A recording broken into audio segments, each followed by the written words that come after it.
Banyak orang tuh suka ke kantor itu bener-bener pepet. Misalnya jam masuk kantor jam 10. Bener. Dia datang 9.57. Nah, 9.58 brrrr gitu. iya. Ngepres banget. Dengan kita tepat waktu itu menunjukkan kalau kita itu respect sama diri kita sendiri.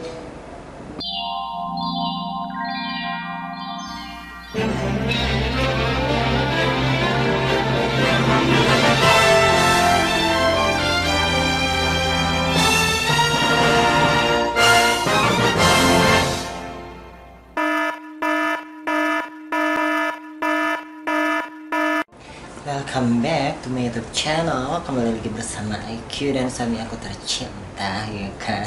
Yang telah lama hilang ya. Karena kalau kemarin tuh aku nggak tahu kenapa, maksudnya kalau misalnya sendiri nggak mau bikin konten. Sekarang nggak boleh, ya kan? Makanya ya kalau lagi sendiri aku bikin konten, lagi ada baby juga aku bikin konten. Jadi jadinya menambah ya. Bukan jadi menurunkan performa aku, bener nggak? Ya iya dong, ngapain? Oke guys, jadi kali ini untuk materinya baby yang menentukan. Iya oke. Sebenarnya mau ngerespon ini. Yang mana? Yang respon soal waktu. Oke, berarti yang video aku yang kamar aku berantakan. Iya, ya? yang kamar itu aku mau respon yang itu, yang kamar itu berantakan. Sebenarnya kan kejadian itu karena dari pihak sana nunda-nunda mulu kan. Itu sesuatu yang harusnya diselesain hari Selasa harusnya. Cuman dia tunda-tunda besok. Tahu-tahu itu waktu kita hari apa sih minta benerinnya hari Pokoknya Sabtu ya. Itu kejadiannya kemarin hari apa sih, sorry?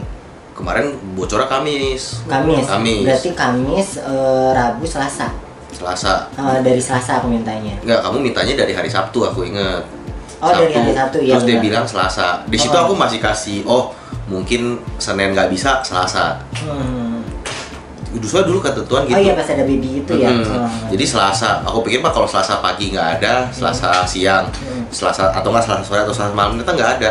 Rabu pagi sampai malam pun nggak ada. Kamis sampai malam pun nggak ada, dan akhirnya kejadian. Sebenarnya itu banyak sekali rentan waktu yang bisa diselesaikan itu loh. Apa susahnya? Nah ini pelajaran juga gitu. Sebenarnya kayak mundur 1 jam atau 2 jam ke belakang aja tuh nggak akan terjadi hal yang sangat fatal kayak seperti yang kalian lihat juga, seperti itu yang Baby tahu juga, benar nggak sih? Sampai satu lemari aku kan itu sampai ada noda yang nggak bisa hilang, Baby.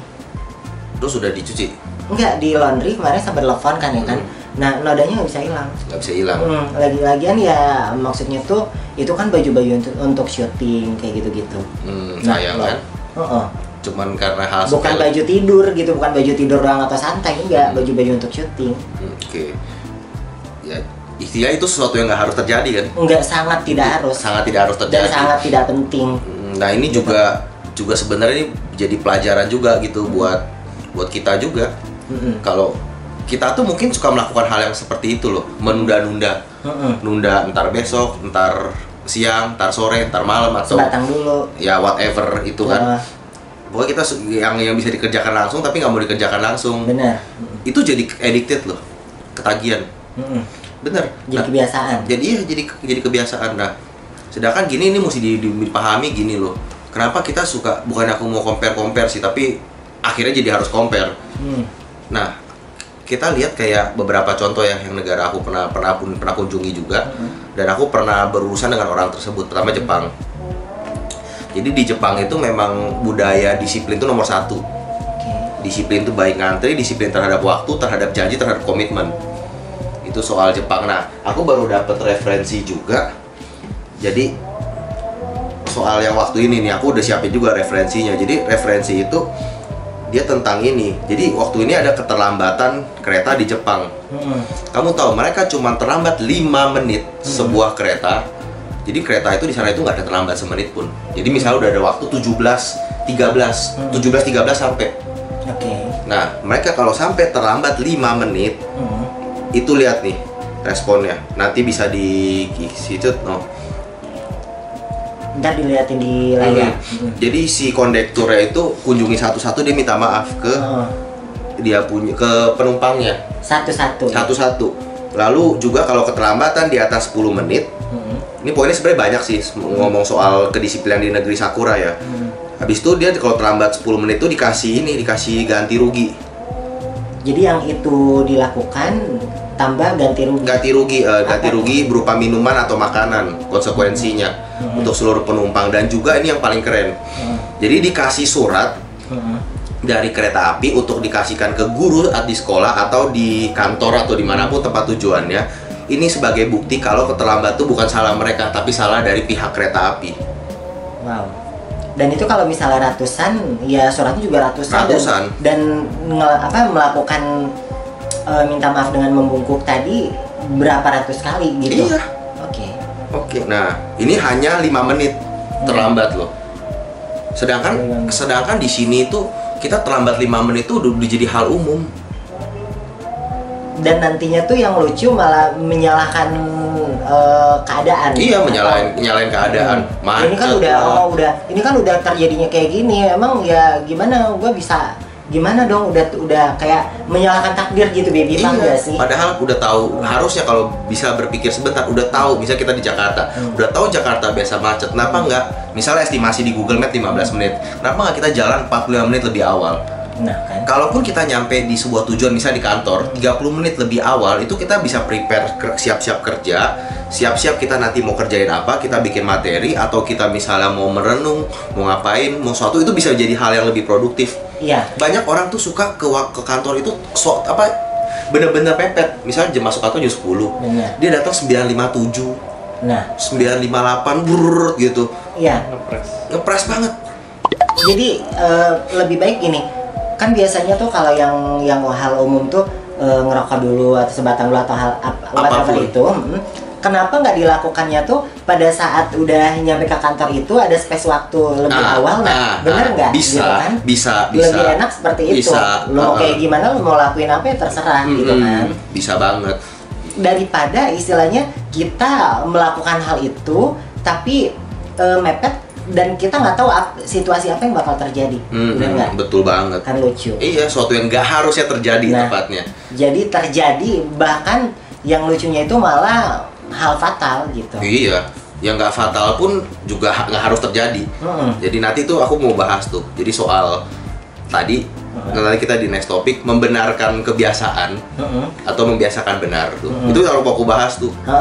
Jadi banyak kasus kan sampai gagal tender, terus yang harusnya kan meeting jam sekian, jadi orang kan ya gitu, jadi nggak menghargai waktu ya kan? Nggak menghargai waktu, bahkan meremehkan tentang waktu.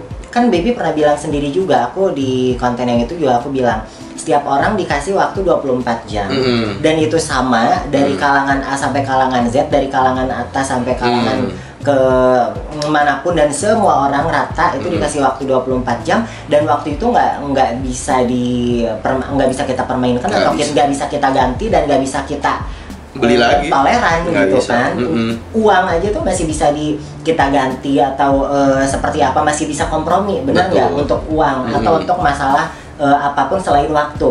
Tapi namanya waktu tuh itu yang paling nggak bisa gitu. Orang temen aku tuh suka ngomong gini, gimana? Aduh, gimana waktu aja dikorupsi. Nah kan, Baby juga suka bilang gitu sama aku. Oh, aku juga suka gitu. Oke. Nah, makanya itu ya itu bangsa kita tuh lucu gitu, maksudnya tuh kadang ya sorry ya, maksudnya ini juga, dan aku juga pernah ada di titik itu gitu ya, kan. Kadang masih sih. Ya enggak, maksudnya tuh waktu itu lebih parah gitu. Waktu lebih parah. Ya, makanya untuk aku berpikir kalau misalnya gue melakukan ini menjadi kebiasaan atau jadi edik gitu kan. Nah, gue nggak akan naik kelas gitu, nggak akan bisa bergaul dengan orang yang kelasnya naik lagi gitu. Seperti itu, karena orang-orang yang kelasnya jauh di atas aku, atau ngomongnya di atas aku deh gitu, ya mereka makanya bisa sampai ke titik itu karena ya mereka makin menghargai waktu dan makin konsisten dengan waktu. Gitu. Nah, sedangkan kalau di sini tuh hal itu jadi beban. Why? Hal itu enggak, orang untuk tepat waktu itu jadi beban. Untuk tepat waktu, padahal itu kalau bisa dibilang ya keharusan. Jadi syarat harusnya. Nah kan, syarat. Makanya aku tuh kadang entah deh coba. Iya, jadi mau aku garis bawahi gini loh. Berusaha tepat waktu itu bukan jadi purpose, bukan tujuan, tapi tepat waktu itu adalah sebuah syarat. Iya.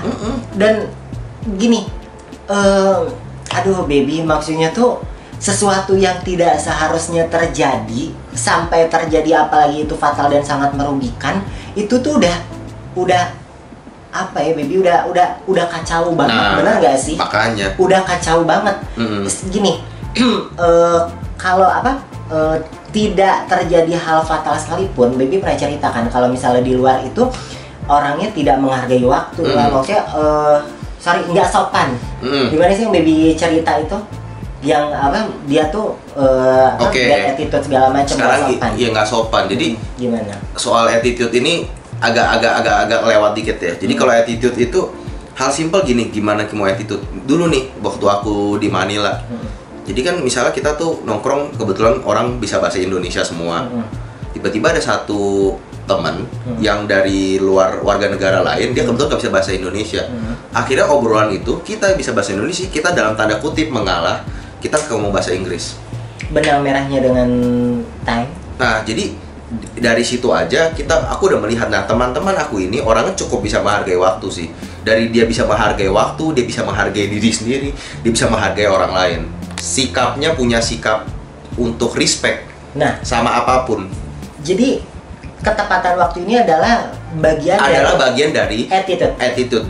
Dengan kita tepat waktu itu menunjukkan kalau kita itu respect sama diri kita sendiri, menghargai diri kita sendiri supaya kita bisa bagus bukan di mata orang sih, ini buat diri sendiri loh. Ketika kamu udah terbiasa tepat waktu untuk melakukan apapun, dari bangun tidur tepat waktu, tidur juga pada jam yang sama, itu udah melatihmu untuk disiplin. Ya. Disiplin itu juga merupakan sebuah syarat loh untuk kita bisa meraih supaya hidup kita tuh bisa upgrade. Ya. Orang Jepang tuh disiplin sekali, baby. Disiplinnya luar biasa. Nah, aku mau ngambil contoh kedua, itu adalah Jerman.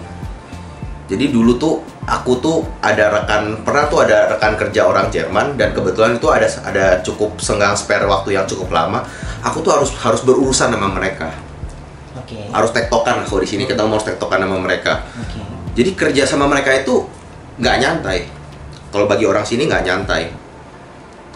Nah, karena gini loh, begitu sama mereka. Kalau bagi kita kan, kita kerja tuh kadang-kadang lagi ngobrol soal kerjaan pun kadang-kadang kita bisa keluar dikit lah dari topik kerjaan. Jadi kita bisa ngomongin soal filsafat, ngomongin jadi curhat, atau ngomongin apapun, filosofi dan sebagainya. Kalau sama mereka enggak, kerja. Aku bilang ini nggak seru banget nih. Awalnya aku mikir, gila, kerja terlalu serius. Dan memang ada waktu itu, jadi dari ketemu jam 9 sampai jam makan siang jam 12, itu aku rasa 2 jam setengah gitulah. Itu nggak, bener-bener kayak capek banget. Tapi begitu melihat kerjaan, gila ya, kelar. Ya iyalah, kelar dengan super keseriusan itu. Nah, akhirnya setelah pas jam makan siang, barulah mulai ngobrol, mulai berani ngobrol lah setelah berapa kali pertemuan itu. Dan aku juga mulai terbiasa dengan tempo kerjanya. Oh, ternyata orang mereka nih memang terbiasa kerja hanya 7 jam per hari, seminggu 4 hari. Jadi 1 minggu itu mereka kerja tuh hanya 28 jam. Sedangkan di sini itu kita kerja ada yang 5, ada yang 6 hari, ada yang 9, ada yang 10 jam kantor di Indonesia. Oke lah, kita ambil pukul rata 5 hari kali 9 jam, berarti 45 jam. Mereka cuma 28 jam. Mereka yang 28 jam bisa menyelesaikan pekerjaan lebih banyak dan lebih baik daripada orang sini yang kerjanya 45 jam. Gitu ya. Nah, ini berarti dari segi produktivitas, dari segi kualitas kerja, dari segi, aku bisa bilang dari segala lini. Tapi kita jangan bawa soal perasaan. Mereka itu jauh lebih maju. Iya. Dan aku udah merasakan kerja sama mereka itu intens. Jadi bukan baliknya, kalau Jepang itu dia suka kerja panjang. Orang Jepang tuh suka kerja sampai 12 jam. Kalau orang Jerman lebih suka kerja efektif. Bener-bener awal-awal kalau masih kita terbiasa dengan tempo kerja nyantai gitu. Kaget. Dan setelah beberapa tenggang waktu itu bekerja sama mereka, oh bisa diterapin. Jadi aku berusaha tuh menyelesaikan segala sesuatu tuh di awal. Dan mereka itu punya liburan cukup panjang loh. Seminggu ada 3 hari libur. Jadi mereka punya banyak waktu buat keluarga, buat anak. Ya iya. Jadi nggak buang waktu, nggak buang energi, nggak buang energi tenaga, energi pikiran, bener nggak, dan segala macam. Jadi fokusnya juga benar-benar yang full gitu kan. Full effort. Dan aku melihat gini loh, ini juga bagus produktif buat mereka yang punya keluarga. Jadi kan misalnya hari kerja selang-seling kan. Jadi pas hari misalnya Senin, Rabu, Jumat, Minggu. Yang si pasangan Selasa, Kamis, Sabtu, Minggu. Berarti mereka bisa gonta-ganti tuh. Handle ngurus rumah tangga sama anak. Efektif banget kan? Banget. Jadi dengan di sini pasti pada komplain kepotong. Jadi maksudnya beda dengan di sini, kerjanya enggak full effort gitu kan, dan enggak efektif, tapi minta ketenggangan dengan yang keluarga seperti yang Baby bilang tadi. Tapi kerjaan bahkan ada yang belum beres gitu, yang seharusnya udah beres gitu, banyak. Iya, banyak nuntutnya juga jadinya kan, tanpa melaksanakan kewajiban tapi udah banyak nuntut hak. Benar-benar. Tapi ya ini kenyataan, dan ini soal waktu ya. Memang hal ini agak sulit diterapkan tapi kita bisa mulai dari diri sendiri. Bisa mulai dari diri sendiri, mulai men-schedule dan menjadwalkan apa yang kita mau lakukan. Aku sih udah cukup lama ya, apalagi dulu aku waktu pas lagi siap-siap mau body contest tuh, itu bener-bener aku tuh udah kayak robot dalam tanda kutip, jadwalnya yang kayak robot. Bangun di jam yang sama, tidur di jam yang sama, konsumsi obat-obatan di jam yang sama, ada alarmnya, makan di jam yang sama. Makanya sekarang gak boleh berantakan, jadi ke bawah. Kenapa coba? Makanya tuh sampai waktu itu aku ngingetin Baby, ingat dengan konsep hubungan kita, menambah kebahagiaan, bukan jadi merusak, ingat gitu. Iya. Nah, kadang ke bawah gimana? Iya, kadang ke bawah sama kamu. Nah, di sini aku juga mau ambil referensi juga nih soal Jerman menghargai waktu nih. Nah, tepat waktu bukan soal disiplin, namun juga soal menghargai orang lain. Jadi menghargai orang lain loh. Ya, jadi dibilang gini, di Jerman akan sangat konyol ketika seseorang terlambat dengan alasan transportasi. Nah kan, karena gini, sekarang kalau misalnya kayak kadang kan Baby juga tahu sendiri, kadang timing aku untuk kerja itu kadang random juga, bener nggak? Baby tahu sendiri, setiap orang punya konsep timingnya masing-masing. Cuman minimal kalau misalnya kita hubungannya udah dengan orang lain gitu kan, aku pernah bilang Baby, kita berhak untuk mengontrol diri sendiri, tapi kita tidak berhak untuk mengontrol orang lain, dan tidak berhak untuk mengontrol timing orang lain gitu. Kamu wajib mengontrol diri sendiri kalau menurut aku. Kamu wajib dan mengontrol berhak, diri sendiri gitu kan. Berhak dan wajib. Harus karena hidup kita harus kita yang kontrol. Iya, cuma maksudnya itu di sini kan topiknya hak gitu kan. Oke. Nah, kalau untuk orang lain, kita nggak ada kewajiban dan kita nggak akan mampu mengontrol semua orang. Dan tidak ada hak. Nggak sama gitu. Sekali, nggak ada hak, nggak ada kewajiban, dan nggak mungkin bisa mengontrol semua orang tuh, nggak mungkin. Maka dari kalau untuk orang biasa ya nggak mungkin gitu. Ya makanya maksudnya aku tuh kalau misalnya tadi kan Baby kan sempat ngebahas untuk diri sendiri. Cuman minimal itu kalau misalnya kita lagi konteksnya berhubungan dengan orang lain, apakah itu janji atau apa, karena kan kalau diri sendiri itu kadang yang Baby bilang tadi, maksudnya yang aku bilang tadi, kadang random, kadang apa gitu kan. Ya tapi balik lagi sih, kalau mau soal random begini ya tetaplah, biar kata random bagaimana, tetap kan kita bisa menyelipkan kedisiplinan pada diri kita sendiri. Pasti. Ya kan, bertanggung jawab tentunya gitu. Bertanggung jawab. Jadi kayak ya mungkin waktu kita pas bertengkar waktu itu juga ya di luar problemnya gitu. Baby kan ada ngebahas juga, ya Baby memang ya wajar sih, maksudnya Baby mengkhawatirkan takutnya aku yang nggak bertanggung jawab dengan apa yang aku lakukan, maksudnya kayak timing random seperti itu gitu kan. Baby yang mengkhawatirkan kesehatan aku segala macam, bla bla bla segala macam. Ya itu kalau misalnya kalian udah mengambil keputusan untuk berbeda dengan orang lain kayak gitu-gitu, ya harus bertanggung jawab seperti itu. Lalu tentang timing ini ada yang mau disampaikan lagi? Pesannya jadi gini lah, yang tadi aku sempat belum selesai ngomong. Jadi untuk kedisiplinan dan ketepatan waktu dan soal self respect, ini segala sesuatu ini sebenarnya bisa dibahas di topik berbeda sih. Cuman aku mau bilang aja, nggak mungkin kita bisa belum menerapkan ini ke banyak orang dengan waktu singkat nggak mungkin, tapi siapapun pemirsa MC Channel bisa mulai terapkan ke diri sendiri dengan video ini. Dengan ya, dari video ini tujuannya itu, hargailah waktu, hargailah dirimu sendiri, baru kamu baru bisa namanya hargain orang lain. Ya. Sedangkan kalau dimanapun ya, soalnya dari respect ke diri sendiri itu bener deh, kamu baru bisa mulai melihat orang lain dan melihat dunia dengan kacamata yang lebih berbeda dan lebih luas. Bergerak dulu ke dalam ya. Bergerak dulu ke dalam, benar. Kamu udah pernah bahas ya ini ya. Ya. Oh, ya, Ya kan? Seperti itu. Jadi maksudnya kadang ya ini memang kenyataan, baby. Aduh, si ini tuh gini ya, gibah, ya kan? Aduh, si ini tuh nggak tepat waktu banget. Coba berkaca diri sendiri dulu, terus bergerak ke dalam seperti itu kan. Maksudnya introspeksi diri sendiri, apakah diri kita sudah respect dengan diri kita sendiri tentang waktu tersebut gitu kan. Betul, setuju banget. Soal Aduh, udah itu aja sih tadi udah aku sampein. Kayak gitu guys. Jadi mudah-mudahan dari video ini menjadikan ya inspirasi atau ada manfaat dari video ini seperti itu ya. Thank you so much kalian udah klik video ini. Jangan lupa support dengan cara subscribe, like, comment, dan share. Klik juga tombol loncengnya seperti dia Baby. Baik. I love you gitu. I love you so much dari aku Miss Catherine dan Kakak Baby, suami tercinta IQ. Jangan lupa di follow Instagram kita. Bye bye. Laksana angin tak tentu arah, sesukamu pergi dan datang. Haruskah kerinduanku ini